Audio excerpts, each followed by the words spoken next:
Welcome to this episode of the $1 Million Mastermind. I'm Larry Weidel, and before we get started, if you want to know exactly how to win again and again, go to weidelonwinning.com/webinar now to watch something I've put together for you. Now let's get going into this episode of $1 Million Mastermind.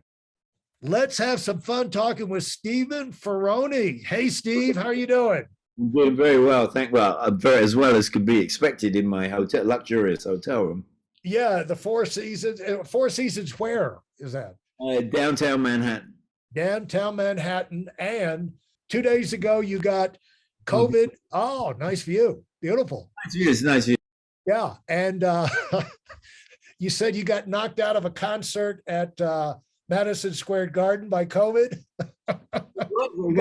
You got all your momentum ready to go. I'm sure even as many events that you have done, you still, look forward to it. You got to psych yourself up. I love to play in Madison Square Garden. It's one of my favorite venues on the planet to play in. I mean, there's probably like five favorite places for me to play. And Madison Square Garden is definitely one of them. I've never had a bad gig in there. It's always been a great atmosphere, and it's just the sound has always been great in there. It's always great to see Ron Dalsner, who's the promoter. It's always great to see him. He's like 85 now. I've known him since I was like in my 20s. Well, who was the show? Who were the you playing? John Mayer. I was playing with John Mayer. Oh, okay. Yeah. So I just felt like I caught a chill because it was very cold here. And we're in a bubble, we've been very, very careful. And I just thought that I caught a chill. Yeah. Because it was so cold. And I went in, we played a concert the night before. It was fine. Yeah. It was really good. And I was looking forward to the next one. I went downstairs to the lobby to meet everybody. And I said, I had my mask on. Yeah. 95, and I said maybe we should keep these on in the van because you usually take them off in the van. And I said, keep them on. I've got a bit of a cold, and they said okay. And we have a lady, Jillian, that's with us. That's a COVID person that she's in charge of us, and she said I'll test you when we get up to Madison Square Garden. So when we got up there, she separated me from everybody immediately after we went through security and put me in another room, and then a nurse who's on the tour with us came in, gave me a test. That she watched me test myself, and I'm pretty good at shoving that thing right up my nose. Getting a good out. My doctor showed me how to do that back in Los Angeles. Alex taught me how to do that. Alex Foxman. But and then I sat there for a half hour waiting for this PCR test, and I had tested in the morning. It said I was. And they came in and they said, you just tested positive. I said, what? Yeah. I said, what do I do? I feel okay. If you want me to play your show, I'll play it with the mask on. Yeah. He said, we can't let you up there dropping virus like that. We can't do that. You just got to go home. So they went and got the van, and they put me in the van, and they did the walk of shame. Yeah, it was a walk of shame. It was like everybody was looking at me and going, oh, poor Steve. It was more the walk of pity than the walk of shame. I don't know which one's worse. Yeah. They're both bad, Yeah. Everybody, oh, poor Steve. And I'm like, I don't want to do that. I'd like to go. I'd like to just get up there and do my job and then go back. Well, let me tell Steve, let me tell people who, give you a little background. Steve is, if you haven't picked it up yet, he is English, and he's an English drummer, even though, I'm an American too now. I got an American passport. Oh, are you American citizen now too? He's been here forever. And I was surprised to see, well, I guess I knew the English part, but he was, how I know Steve is my brother was the right-hand man for Tom Petty. Crew bus. He was the crew bus. Yeah. For 40 years, Alan Bugs Weidel, and he does an occasional show on the Tom Petty channel. But Steve joined the Heartbreakers in, when was it, 94? I started playing with them. Well, I started on the Wildflowers album in October of 1992. Okay. And we finished with my part of the recording in '93, in the summer of '93, and then I started on the road. I think it was '95. I started on the road with the Heartbreakers. Yeah. And I know it was Stan Lynch was the original drummer and a great guy, great drummer, decided he wanted to go do other things, and they probably tried out a zillion drummers. But then when Steve came in, it was just like Tom relaxed. He felt good. And he said, "This is my drummer. And I don't have to worry about the beat. You know, we can play the same thing 1,000 times and Steve's going to be just solid." And that really made a difference for Tom. I don't know how much, if he ever complimented you guys, but I would hear about it through Alan. He was always very complimentary to me, and very appreciative of what I brought to the band, you know, I loved the way that the Heartbreakers worked on music, and I remember after I finished all my recording, actually the day before Tom asked me to join the band on the road. I'd stopped working. I was working with Brian Ferry, and I'd stopped doing that. And my girlfriend asked me, "What do you want to do?" And I said, "Well, I just go back and start, studio stuff again." I didn't really. I wasn't really enjoying myself that much. I mean, Brian's a great artist and everything, but the way that things were run, he would have these people that weren't musicians sort of come and talk to the musicians instead of communicating with us directly. And Tom would direct. It was a band feeling, it wasn't like somebody talking down through the ranks to the musicians. It was somebody that was in this thing. We're in this thing together, and I love that. And I love the way that we approached music. Tom's music, and Tom really just sort of let us make our parts to find the music that he wanted to go underneath these songs and these lyrics. He was a amazing way of working for me. I loved it. And you have you've been doing this for a long time. You had another band in the 70s, Average White Band. That's right. How many years were you there? I think Average White Band was about 10, 11 years, maybe. Yeah. And so, you recorded, just so people know a little bit of your background, recorded with probably just about everybody, but highlights: Eric Clapton, George Harrison, Duran, Stevie Nicks, good old Stevie. And I recorded with Christine. Yeah, Christine McVie, and all Fleetwood ladies, by the way, Fleetwood Mac, and Rick James, Slash. Yeah. And Slash is quite a character. And Steve Winwood. Yep, Steve. Not Prince. Michael Jackson. Michael Jackson. Yeah. Oh, you've covered the battlefield, and you know how the industry works. You're a survivor. I mean, the world's full of drummers, but there's very few Steve Ferrones. And you have to manage to crawl through the ups and downs of the music business. Yeah. Steve, how did you and by the way, you can find Steve, I need to mention this, on he kiddingly calls his show on Sirius 31, the Tom Petty radio. He's got a show and he calls it the New Guy Show. I always used to say I was the new guy in the band, and I was the new guy for 25 years. Yeah. And so he runs the New Guy Show, so you can hear Steve, and and please check in there. Steve, Steve's a fun guy, got a great insight on the music industry and gives you some behind the scenes insights along the way. And it's always fun to listen. And so thank you for doing that, by the way. Yeah, I enjoy doing it. I love doing it. Yeah. Yeah. And so, how did you get? So, we're talking about a professional musician, big time, surviving, playing all the venues around the world. What are your top five? You said your top five venues. What would you say those are? What Madison Square Garden one? Madison Square Garden, Red Rocks, Okay, Red Rocks. Hollywood Yeah. Bowl, What's that one? Hollywood Bowl, Oh, okay. the Hollywood Bowl, and a place called the Gorge. Oh, yeah, the Gorge. That's Washington, right? Yes, and the Royal Albert Hall.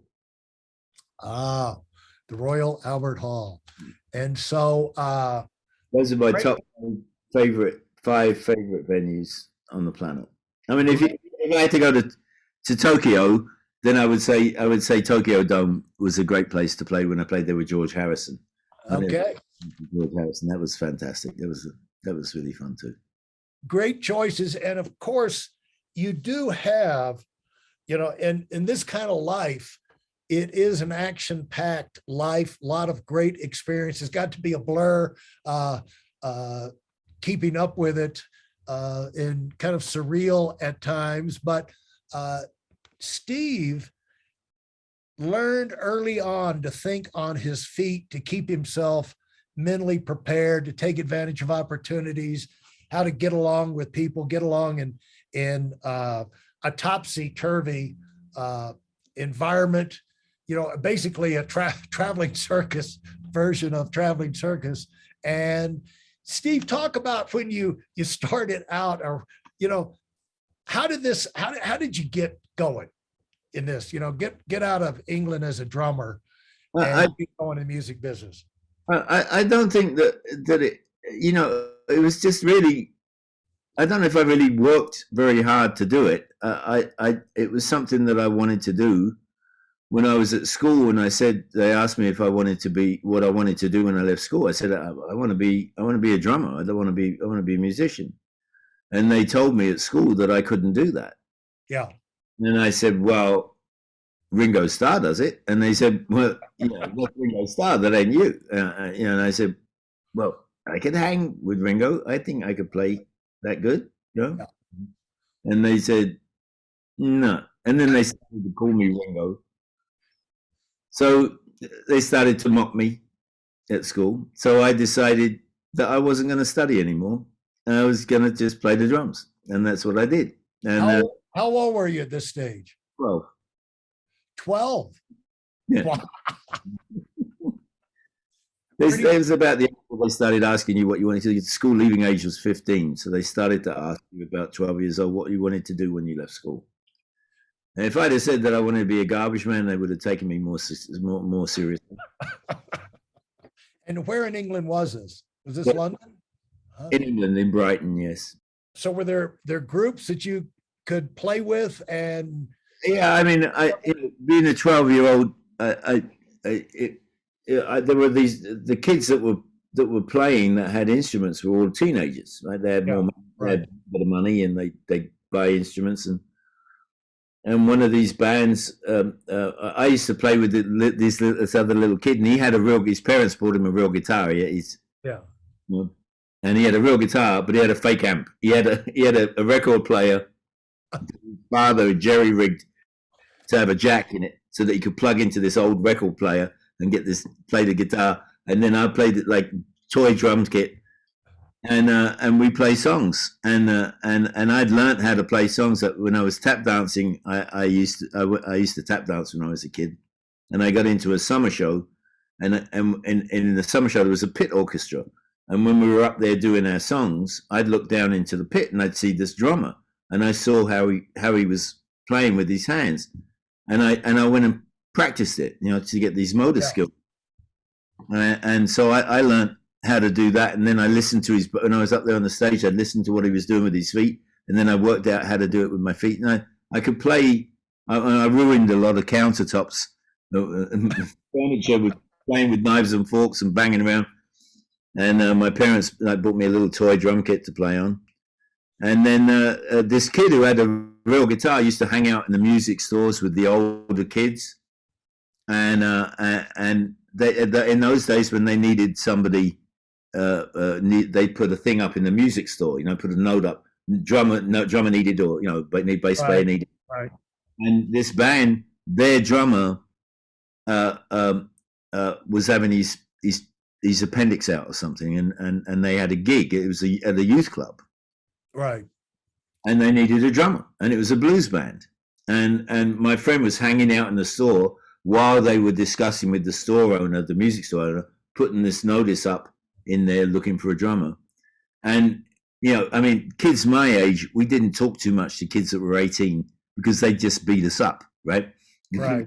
Year-olds would beat up 12-year-olds in a heartbeat in my town. So we'd get clipped on the ear from them. They didn't like us. We were too little. And this kid took his life in his hands, and he said, I know a kid that can play the drums. And they said, who's that? And they said, well, this black kid. I was the only black kid in town, and they said, and seeing as they were a blues band, they said, bring him over and we'll try him out, So his friend came running around to my house. We didn't have telephones then. We had to go around and find someone. And he said, man, there's this band full of big kids and they need a drummer. And I told them about you, and they want you to show up at this place. And I said, oh, great. Well, and I was looking forward to playing. So I went over to this house with these kids, and I sat down and I played with these kids, and they said, okay, well, you can do this gig with us on Saturday. So I went and did this gig with them, and this youth club. And when the guy got out of hospital, they told him that I was their new drummer, which put me in my life, because there was this 18-year-old that I'd done out of his gig playing the drums with the band, and I felt sure that he would ambush me somewhere and beat me up. But that didn't happen either. Yeah, I was kind of thinking ahead as you were telling that story. Like, there's got to be a beating coming down the road for Steve for doing this. We actually, they used to play pubs as well, and you had to be 18 to play in the pub. And right. Here I am, this 12-year-old kid playing with these 18-year-old kids in pubs, And one night there was this huge fight broke out in this pub, and they threw me out, and they got in front, pushing all this massive melee that was bar fight that was going on away from all the equipment, and I hid across the street behind in this doorway, and then the police rolled up and went in there and stopped everything. The next week we went there, and we were sitting up there and we were playing, and the police came in, and this sergeant grabbed the microphone and said, listen, if we have any more of that what went on last week, you're not going to have any music in here anymore, and we won't have it. I'll shut this place down. And it was a pretty rough area of town, a place called White Hawk, and everybody was like, screw you, copper. Right? And the cop just turned around and looked right at me, and he said, how old are you? And I said, 18. And he went, how old? And I said, 12.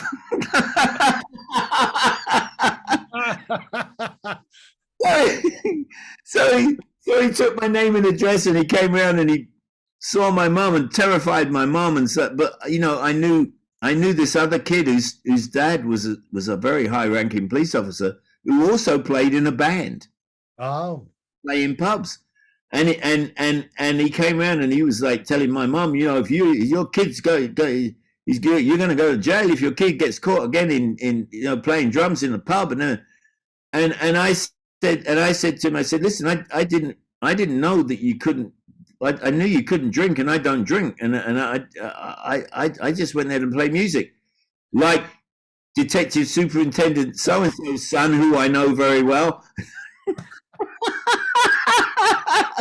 He played in the band, and his dad doesn't seem to say anything about it. Yeah. And he said, well, just don't do it again, and then I was up there playing again in the pub, and he walked in and he looked at me, and he just sort of made like he didn't recognize me. Because I wasn't doing any harm. I was just making music, That's kind of been the story of everything. I don't know if I've lucked into it or I've been blessed with it. I'd say lucked. I've been blessed with this path of. When did you get the idea that get the idea that you had to do something and, get tired of that and say, I want to move up. I want to, I want to be with bigger bands. I want to get in the Royal Albert Hall. Where was that breakthrough? Hey, listen, there's a lot of information online, but there aren't a lot of people who've actually done something. In my case, I've actually built a successful business that's accrued over $5 billion in assets under management and has done well even during trying times. Now, if you want to know exactly how I've done this, go to whitelmwinning.com/webinar now. I've compressed a decade of learning into 5 short weeks just for those of you who want to give yourself an incredible advantage and are tired of waiting and watching others move up. Well, I never did one. I just never did. Ambition never came into it. You see, what happened was that. That explains a lot, Steve. Well, I played with bands. I left school at 15. I got a couple of jobs, and then I used to look in the music. We used to have a paper that came out every week called the New Musical Express. And there was ads in the back of the New Musical Express. Drummer needed, guitarist needed, bass player, And I'd look at these ads, and then I'd answer a couple of them. And finally, I got an answer from this band up in London. And I was working a job, and I was working with a guy who was an ex-special services guy who'd been seen a lot in World War II. And I said, I've been offered this gig up in London, and I was making good money as a paint sprayer, and he said, look, you can paint spray anytime, He said, if you want to try your hand at go try and be a drummer. You can come back here and paint spray anytime you feel like it, Yeah. And so I went up to London and did the starving musician bit. And then met this band who was going to Italy, and they said, do you want to come with us to Italy? And we got into an accident on the way down to Italy in Belgium in the snowstorm, and got on a train and went down to Italy, and then I started playing in this club in Italy, and this American guy came up to me and said he had a band, a guy named Ronnie Jones. He said, I have a band. He said, you want to stay here and work with me and work with my band, and you can come live at my house with me and my wife and my kid.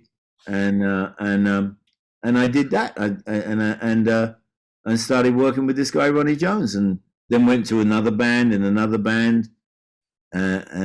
ended up like, it got to the point when I was just like having a ball. Right. Yeah. All over Italy, girls, girls, tourists would come in, or American girls, Swedish girls, Italian girls, playing clubs and just having a ball, being a teenager.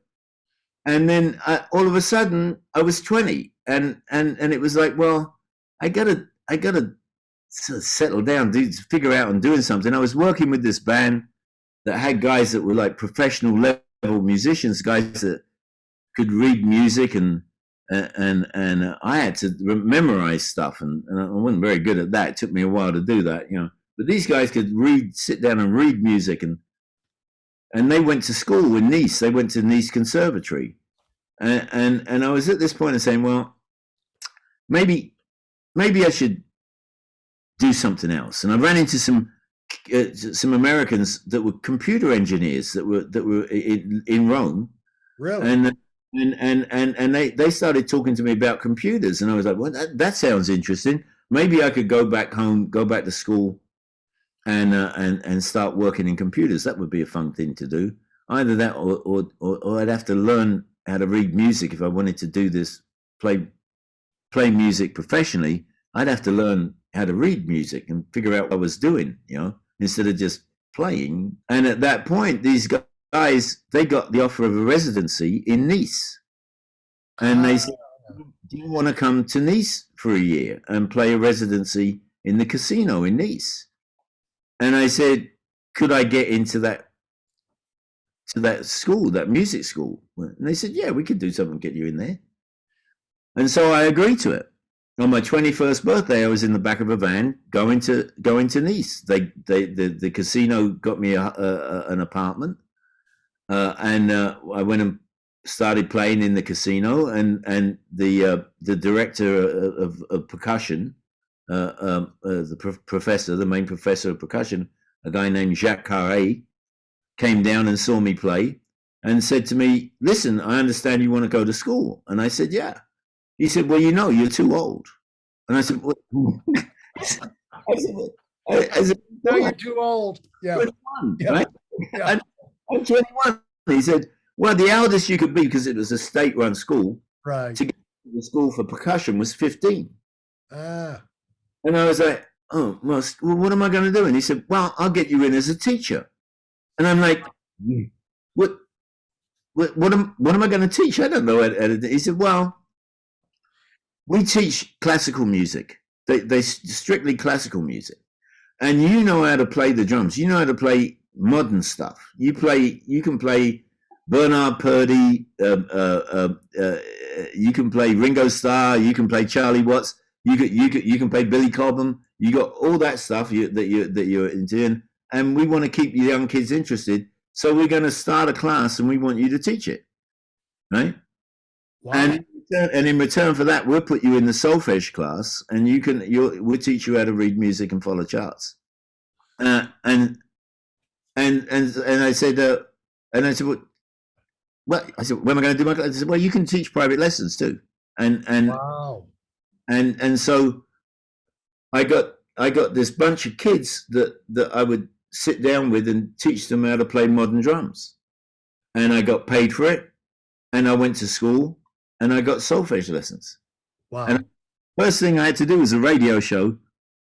Really? Back then?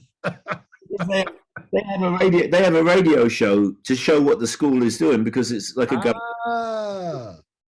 So I put together a jazz thing, and we played this jazz thing on the radio show, and that was the first thing I did for the school. Wow. And so as a result of that, I got to go for 3 years. They kept extending the thing, the license.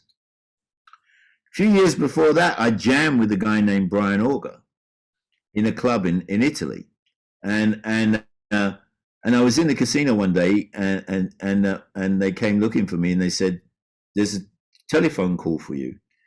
And I thought that it might be my mother got sick or something, and so I ran over to the telephone, and it was Brian Auger, and he said, "I haven't seen you in a while, Steve." He said, "How are you doing?" I said, "Fine." He said, "So I got hold of your number through Robbie McIntosh, who was then the drummer with Average White Band." He said, "I found out where you were. We tracked you down. Would you like to go to the United States with me?" And I was ready to go. And I said, "Yes." I said, "I'd love to."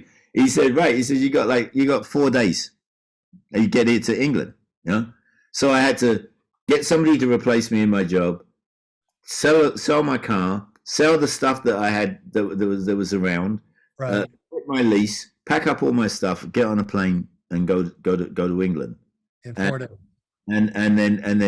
then a couple of days, so 5 days later, I found myself here in New York City, riding up 6th Avenue, going, "Wow!" and that was the start of me working here in the States, and then people started to take notice of what I was doing. I did some recorded an live album with Brian. People started to know, who's this guy playing drums, Steve, the thing is, number one, it seems like you've had divine intervention leading you along the way and preparing places for you to go. It seems like it was intended for you to be a drummer. Well, yeah. When you look back, it's like there was not another off ramp you could take. The show. Yeah, Steve, you're going to be a drummer. But now, while these, the way I look, and I talk to people all the time about, they look back in their story, and people who are successful know themselves. And I find that most successful people don't really think of themselves as being that special, because they know all the stupid things they did along the way, and kind of look at what they do and say, well, anybody could have done it, but not when you look at your life. it sounds like everything just opened up for you, but you had to be consistent. You had to be dependable. Every night is different. It's kind of like being out here, and we talk about the snow on the ski slopes being different every day. Every night in a band, every performance is different. Every personality, you got members, they don't all show up in a great mood at night. And, you got to hold it together with that rhythm. And, it's a challenge just to take advantage. So I see you as somebody who took advantage of your opportunities to do what you wanted to do. And then you maxed out. I mean, because for whatever reason, because you loved it, you thought you were, lucky to be doing it, at 12 years old, and then being in Italy with all the girls. But when it came down to doing your business, you did it. You performed consistently in a way that got people's attention. What did you tell yourself? What were you telling yourself that helped mold you into that kind of person where people would want you in their group and really want to do things for you, like get you into the school? What do you think you carried with you, the vibe you carried with you, where you made up your mind to, be a part of things, not be disruptive, to add value where you went through this thing? You had to be doing some things right, Steve. And well, yeah, I understand what you're saying, but as with skiing, there's law, right? I mean, you're still on a pair of two pieces of wood, and gravity has control. You don't, right? Exactly. Yeah. Right. Yeah. And kind of like that's what happened to me. Was I enjoyed making music, right?